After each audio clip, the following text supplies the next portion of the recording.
All right, guys, so topic for tonight is inner classes. And then we'll look at assignment 8, which is actually right out of your textbook. So, definition of an inner class is writing a class inside another. So, having a class like this,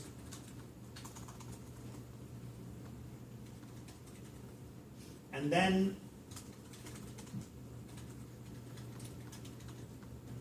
this.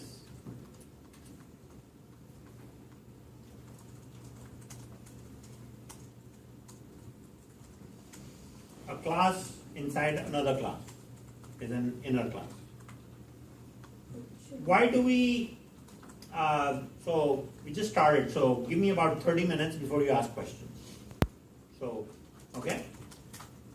And if questions come up so you don't forget, please write them down. You have an outer class and you have an inner class. Now, can you first of all do this? And the answer is yes, you can, because it's by definition, this feature is provided in the language. Why do we have inner classes, right? Generally, these are for convenience. These are generally for convenience, or these can also be one-time classes, where you create a class, you instantiate, use, and then garbage collect the object.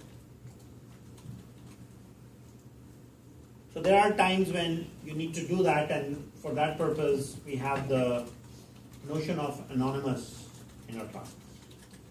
A class that does not have a name,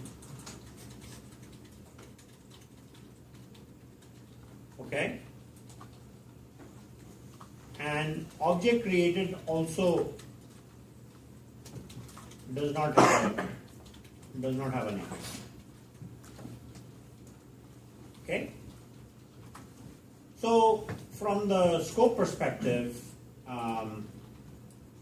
we are writing code inside another class as an independent class. So let's maybe try and compile something like this, and you'll see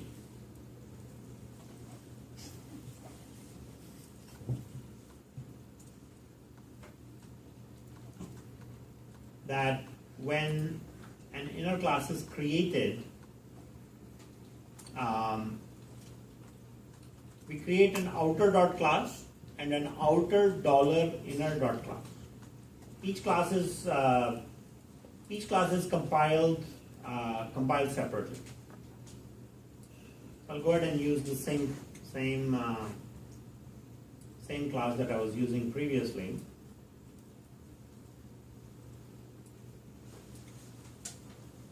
So we have a class called scores, which is the outer class, and then I'll say public class inner beginner.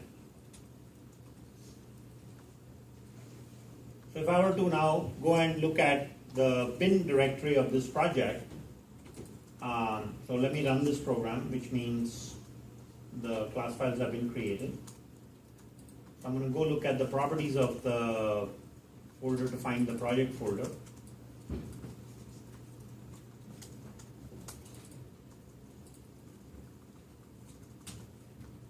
And in the bin directory, you can see there is a scores $inner dot class, and there is a scores dot class. So the point is that when an inner class is created, it's a separate entity, like it was an outer class. It is treated like that. Okay? But if you want your code of an entire Java program all to be in one class, like you would write a C program, right? Then this is the way to go. Okay? So So what we have here is an outer and an inner class. So obviously we'll declare some variables, and you can access these variables in the inner class. So obviously to access a variable in an inner class, I can't just write x is equal to 5. That will be a compiler error, because whenever I'm supposed to write code, I'm supposed to put it inside a method or a constructor. So I can write an inner constructor, and then I can say x is equal to 5. And all this is trying to tell you is that when you have an inner class, it can access the properties of the outer class. All right? If you have a property in the inner class,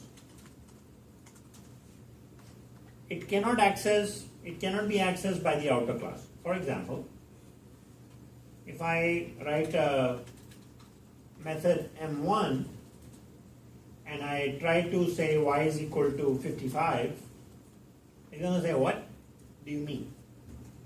Right? Y cannot be resolved to a variable. Y cannot be resolved to a variable. What does that mean? That this guy is only private to inside here, between the begin and the end, and that's it. Now, if I want to give access to y, there is nothing stopping me from instantiating inner inside m1 and then saying a1 dot y is equal to 55. That is perfectly fine, right? This is getting crazy in terms of scope, and I have only talked about one type of inner class yet, right? So this is great, I guess, in some way, but now I make this private.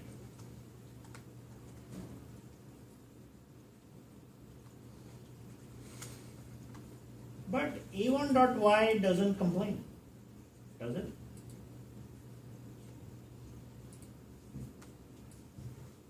Private int y, a1.y doesn't complain. Shouldn't it? Is it because you're in the scope of scores? Yeah.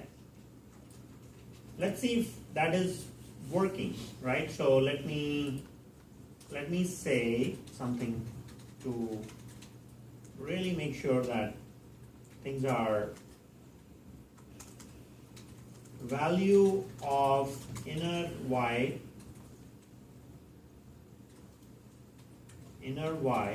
is equal to plus a1 dot.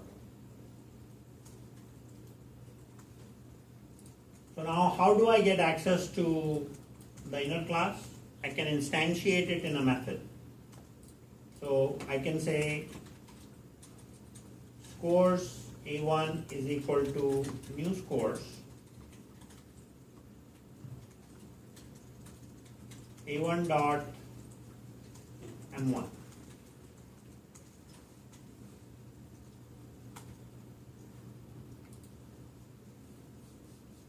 Right? So what is the point of all this code? That a private variable in the outer class is accessible by the inner. A private variable in the inner class is accessible by the outer through these means. Even if you declare it private, it's not private. So we start to break the rules of encapsulation on object-oriented programming side, and this is the first step in spaghettiness. I mean to make y private, but it's not, because I'm able to access it, right? So write down the question. The right hand question? Yeah. I need 20 more minutes. Okay? I will take your questions in about another 20 minutes. So, this is the first type of the inner class, right? The first type of inner class.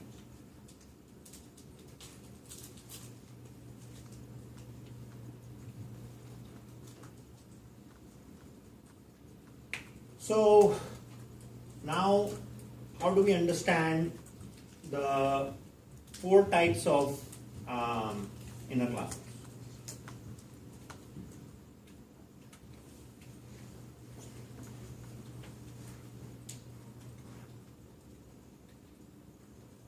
When we talk about 4 types, we've got type 1, type 2, 3, and 4. So type 1 will, and these are not like documented as Java standards, it's just types that I'm numbering. So we have the first type, which is a regular class, like I showed you, right? And I'll correlate that to an instance variable. If I have an instance variable as an object, if I replace the code as a class, right, then I can understand the behavior it manifests. Type 2, I could say, is using the word static in front of a class. We've never been able to do that before, right? Because the moment we say in Eclipse, in an outer class, public class, static scores, it says syntax error on token static, delete this token. Okay, I'll delete it. It's not allowed. But on an inner class, it is allowed. The reason static is not allowed here is because it's implicitly static, right? What is static? Shared, one copy loaded first. You remember that definition. Static variables are shared. There is one memory location allocated for anything that's static, and it's loaded at the start.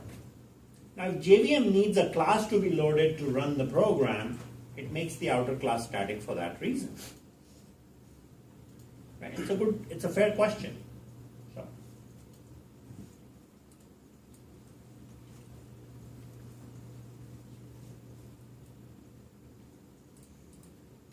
And then you can have local objects. So we have local inner classes. And you can also create objects that don't have a name, so you can have anonymous classes. Anonymous. Yeah? So let's get back to type 1. And you saw this example. Now if I wanted to create an instance of the inner class in main, how would I go about doing that? Now it's possible to create an instance of the inner class inside a method or a constructor of an outer class. That's totally fine. But if you want to create an instance of the inner class in main, I'll have to say scores dot inner b1, another like some new name, and then I'll say new scores dot new inner. Now you see this is the type 1 inner class, and this block of code is acting like it's an instance thing. I can't call it an instance variable because it's not an instance variable. It's like an instance class, a new word, right? We like to mix words together to make new words. There you go. Maybe with a hyphen, right? This is a instance class because I need to create an instance of scores to access it.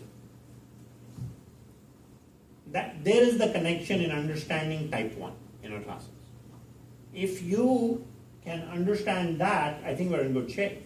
And that tells you right here, new scores. I now have a reference of the outer object, and I'm using that anonymous reference to create the inner. And once the inner is created, this object is garbage collector. I could also go in and say what? Scores dot inner B2 is equal to new, no, let's do this. Scores B1 is equal to new scores. B1, then we say scores dot inner B1 inner is equal to B1 dot new. Can I even do that?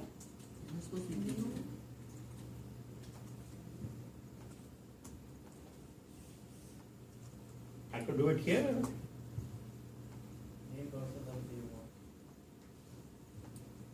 Scores B1. Oh, I'm sorry.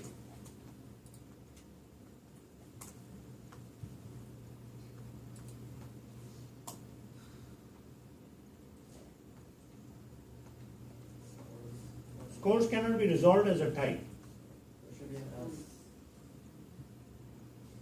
Oh, right. Okay. So,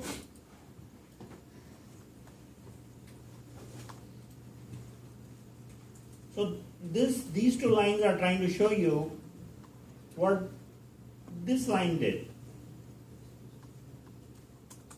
Got it? This is how you instantiate an inner class, by using a handle or a reference of the outer class. Okay? So this line 19 and 21, 22 show the same outcome. Okay, so this is the first type of class, and I think I'm at a good break point where I can take questions before I step into the other two types of classes. And I saw your hand go up and then yours. Okay? I don't understand how if the compiler sees it as an inner class as a different class and creates a different .class file, right, with a different class and gives a different bytecode, then how come when you make it private in one of the classes, it doesn't understand that the scope is only restricted to one .class and not both of them for the inner class? So, physical class creation is for the Java runtime environment. It has nothing to do with scope. It is so the JVM can load classes and can go through the interactions. And so the fundamental idea in a Java virtual machine that every object will have its own class, or every class will have its own .class file, is just for the runtime environment. So, gentlemen back there. Oh no, sorry. You are going to interfere in my thought process, and it will mess up the entire lecture. So please stay with me, yeah? If you don't mind. Thank you. So, is your question answered? Yeah. Can you have more inner classes inside the inner class? Oh, can you? Can you? Sure. In fact, I have an example that I've uploaded, and there is no limit.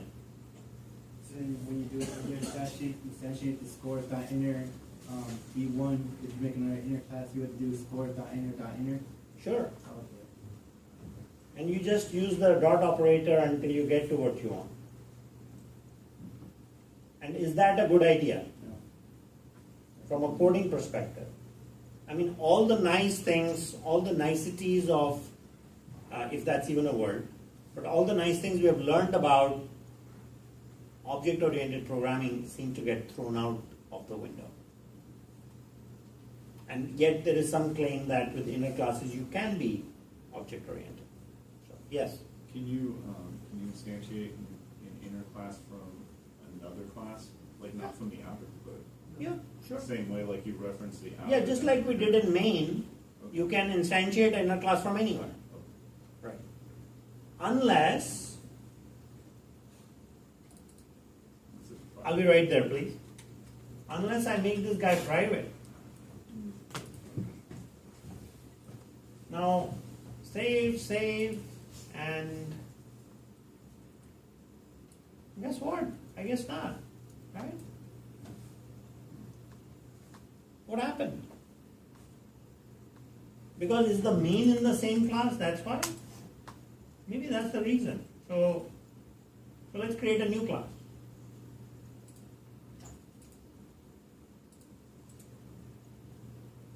Let's create a new class which has its main, we'll call it hello.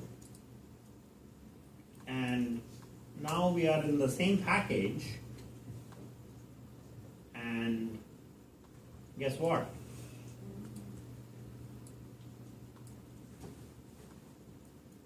Not accessible, right? Now let's go make that public.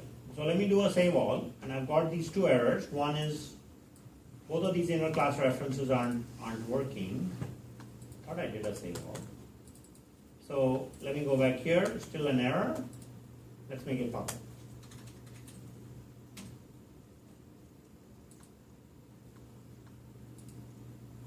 Well, you can save it for me at least. No, now it's fine. Or is it? Why is it saying import scores.inner?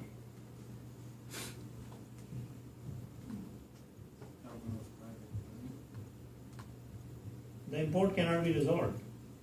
Okay, so we don't want it. It added that on its own. I mean, Eclipse is trying to be smart. So now it's working.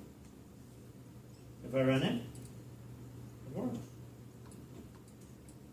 Right? So don't misunderstand private, because generally a good idea would be to avoid these kind of issues to write a different main.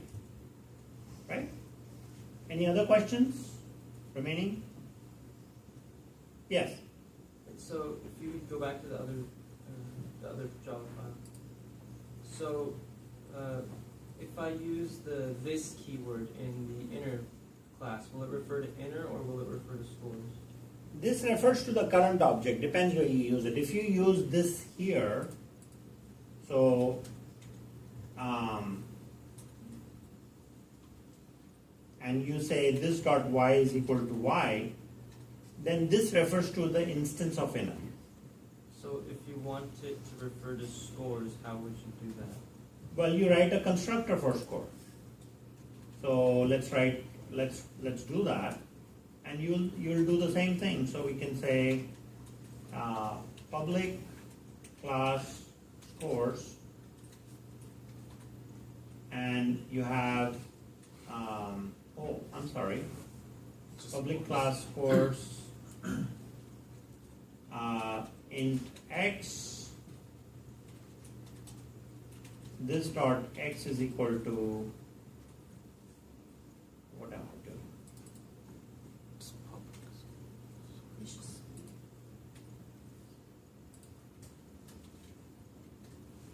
So now this refers to the scores. So your question is, how do I use this with inner or outer? The question is, it depends in the body of the class. When you use it, it refers to the instance of that class. Right, but if you're inside inner and you want to refer to scores when you use this. Can't. You will need to instantiate scores. Oh. So can you do this where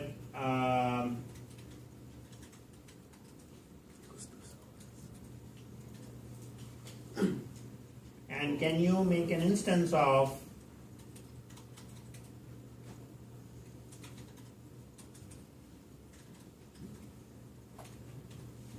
totally?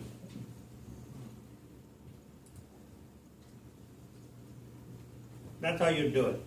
You can't use this to refer to an outer class inside the inner class. And there is no this dot this type of nesting, which is where I think you were trying to go. Okay. Any others? Let's look at type 2 inner classes. So let me go ahead and capture this for your notes. So I'll email you those. So here is the type 1 inner class. Actually, I have a question. Yes. So in method M1, you were able to say inner A1 equals new inner, but in main you said scores.inner equals new scores.inner or something. Right, because when I'm inside the inner class, when I'm in the scores class, which is the outer class, I can refer to the inner class, which is at the same level, without any problem. But when I go in main, whether it's in the same class or the other class, I need to set the context of the outer class before I instantiate the inner. Okay. And it's important to understand this part. Meaning you're instantiating the outer class to gain access to the inner class. Make sense? I think so. All right.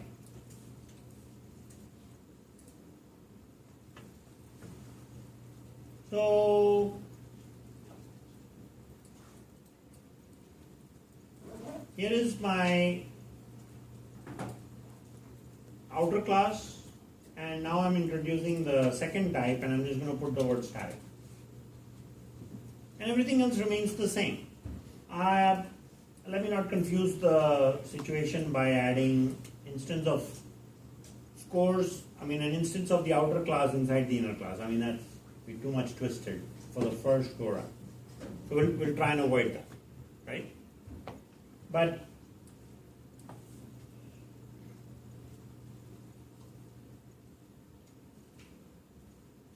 now we have a static inner class, which means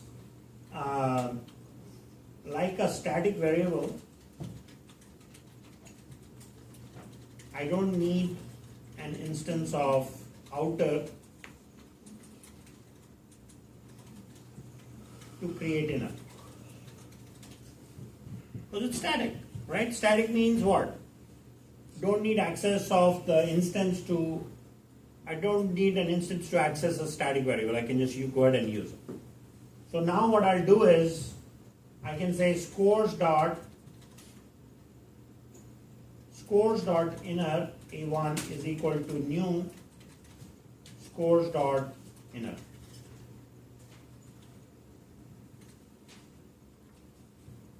And now you're playing in the static world. You've got static variables, you've got static methods, and now you have static inner classes. And you can go down the nth limit. There's no limit on how many inner classes you can create. You can just keep going and going and going until it's unmanageable from a stack perspective, right? So now I can go in and say A1 dot what?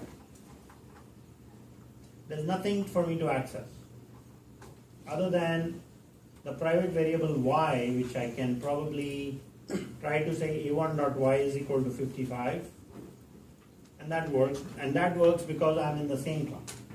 If I move this over to the other class, if I move this to this class, now it's not accessible. You have a question? No, that's exactly what I was going to ask, actually. How did I know? All right.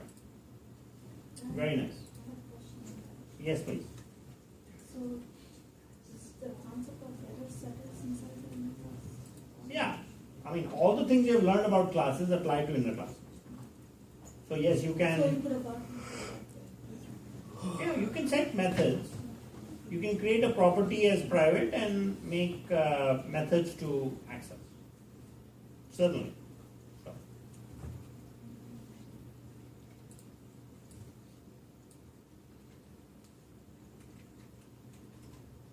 Okay, so now third type. We're going to write a method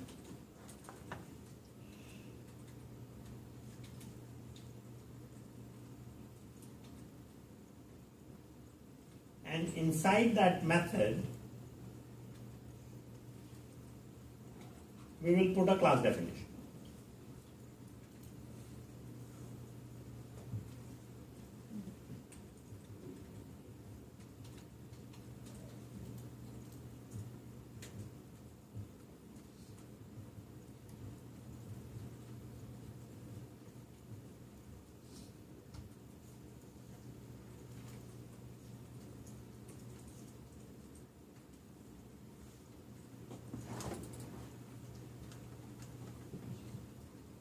So this is the definition of a local inner class.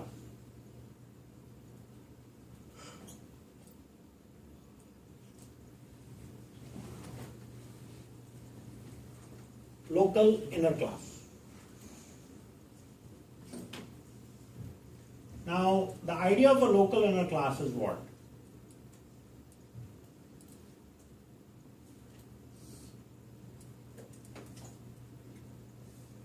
We have M1 as a method, and you can see where the method starts and method ends, right? It's showing that length of the method. If the inner class were to compile correctly, it would start here and end here. And this is your constructor.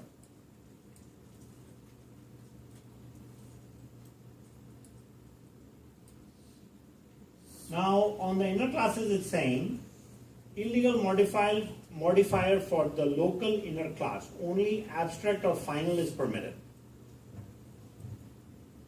So when you start creating a inner class, it's saying make this class abstract or final.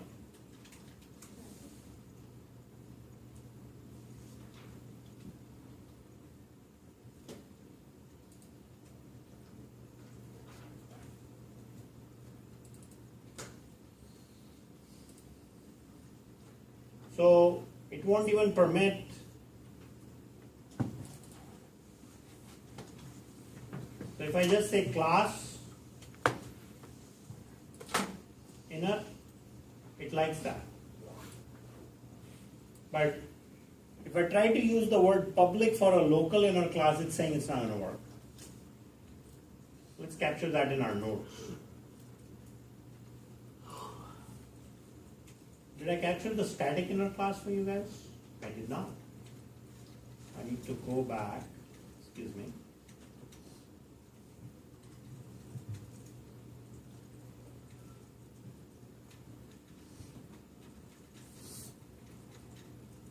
Okay.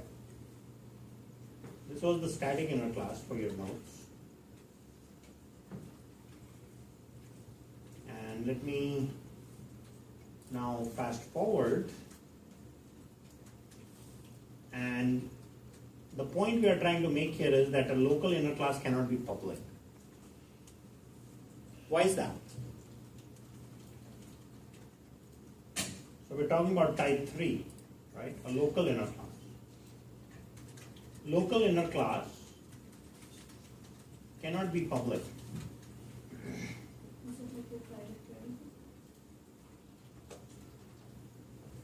Yeah, it's inside a method. It's only accessible, right? It can only be accessed with what? With the instance or static method. What's the point of making it public? It doesn't allow you.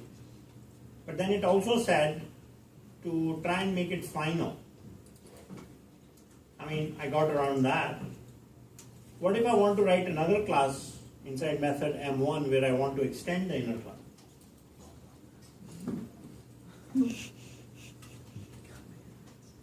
Class have no idea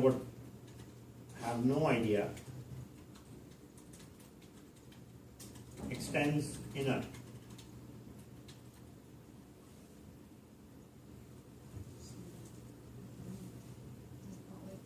Doesn't like it. I mean, I'm not using the word public. Okay, I'll make it private.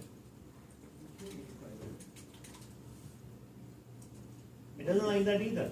What if it's abstract? Yeah, what is that?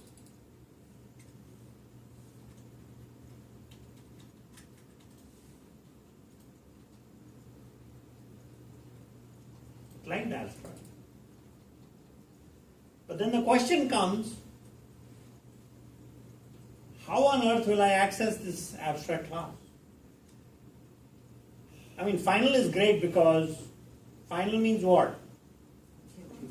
You cannot extend. You can declare a bunch of constants. But what's the point of abstract? Right? So this is again, all of these things that we are talking about in this compacted frame of time is just to help you understand inner classes exist, and if in your Java lifetime you come across such code, you will know what to do. And it's always good to try out these small code snippets when you're looking at a large code base. Who knows?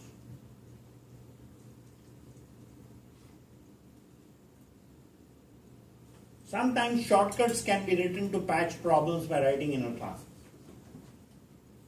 Because you need an instance of something, you go make somewhere else some other class public somewhere else, you bring it in, you patch the problem, you're gone 3 years later, somebody finds a bug, and you're looking through 10,000 Java files and you can't figure out what's done where. People are scratching their head and trying to figure out the bug.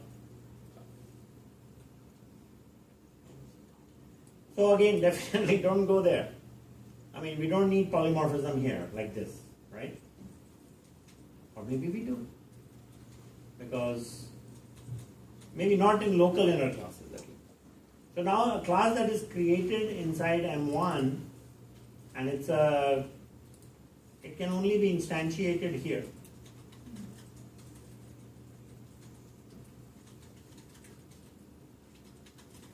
If there is anything that I can do with inner classes for testing purposes is a great opportunity, right? So all these corner cases are really good. So detailed note taking, example of detailed note taking around this lecture will help you with your final. Answering these questions, that will be good preparation. It will be a good investment of your time to spend a couple of hours looking at the lecture on inner classes and compiling your own notes on these corner cases, what is doable, what is not doable, things that I've at least covered in class. I'm not covering all the cases that are possible, obviously. Okay? So now I'm trying to instantiate inner here, and it says the constructor is not defined. Hey, what happened to the default constructor? Don't you have one? Oh no, it's turned off. Oh yes, right. My bad. So I need to write one.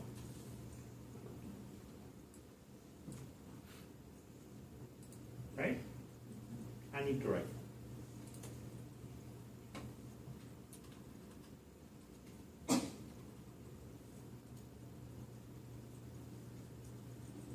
So now I'll create scores. A1 equals new scores.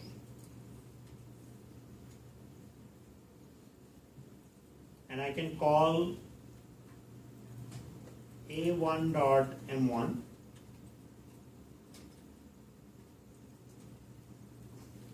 and when M1 is called, inner gets instantiated. And maybe just so I can see something that's printed out, I can print this out like this.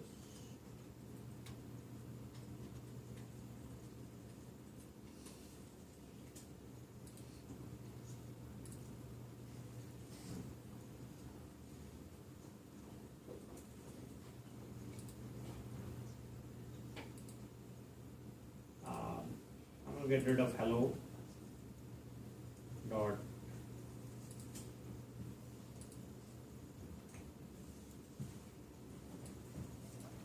so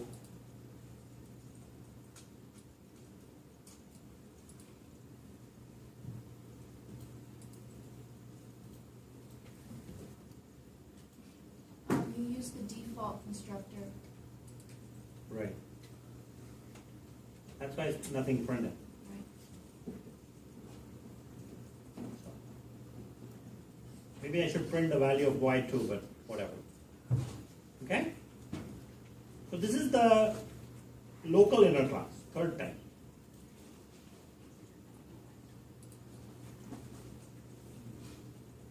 Then we have the type 4, which is the anonymous inner class. These are the one-time classes and one-time objects. This is where we'll spend some time.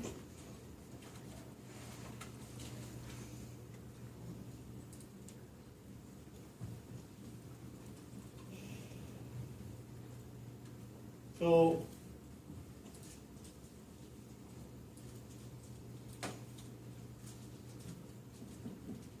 I have the scores class, right?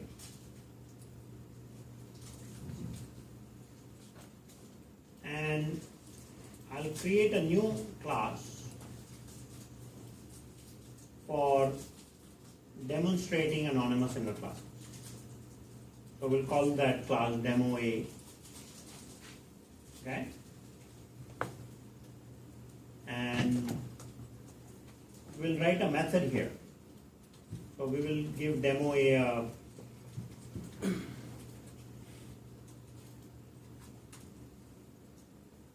default constructor, and I'll write a method M1, and I'm going to pass an instance of scores to this.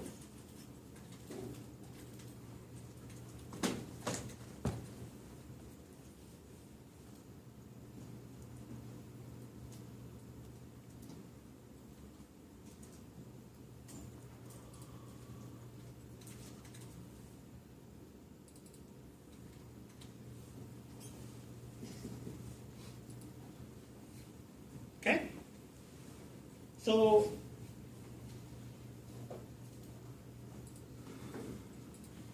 to make life interesting, let's add an add method. So, it's memorable. Can we please avoid the noise? Thank you.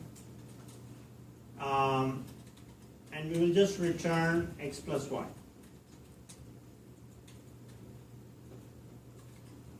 Okay? Is the recording still running? Mhm. Thank you. So we have this add method, right? Inside scores. So now we'll go into demo A and we are passing in scores, right?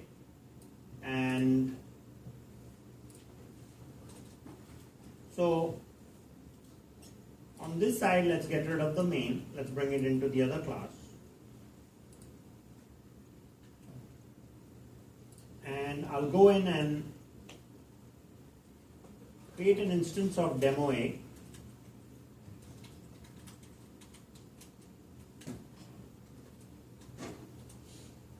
I'm going to call method M1. And I'm supposed to pass an instance of scores to it. I don't have one. So I'll just create one on the fly.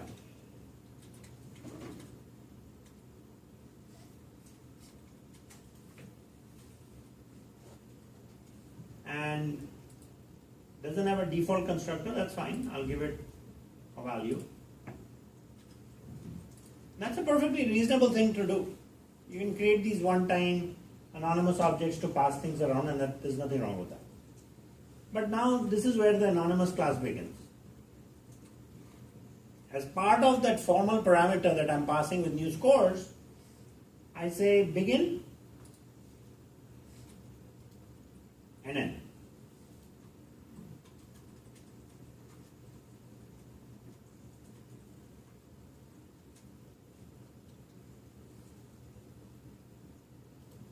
So I'm going to put a class definition inside the definition of the formal parameter. Right? So I've created the object and I say begin end. This is the start of a class.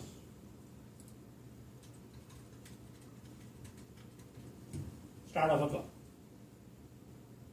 Now, I don't like the add method that was written before. I want to override it.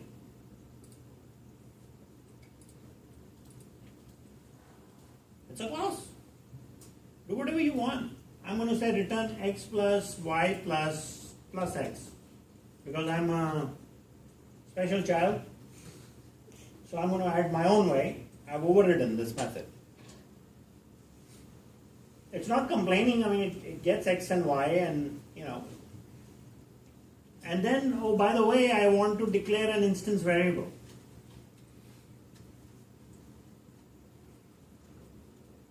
And I want to write a multiply method too, because while I'm at it, I want to create my own methods.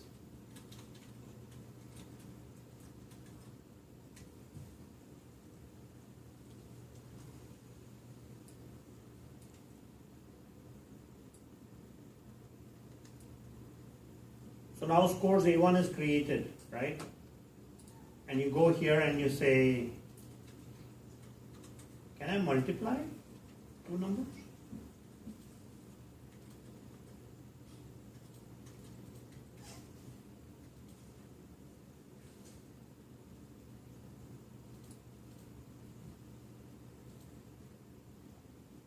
Oh, it gives an error.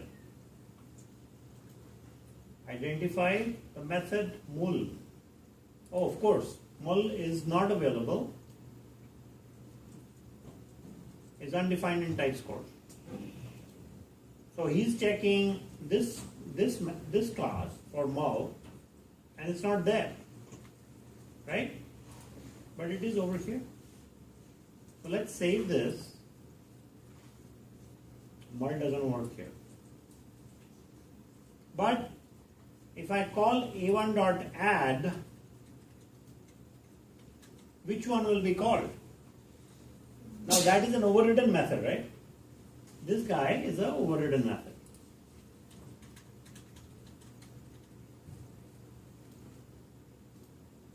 It's an overridden method. So when I call system.out.println,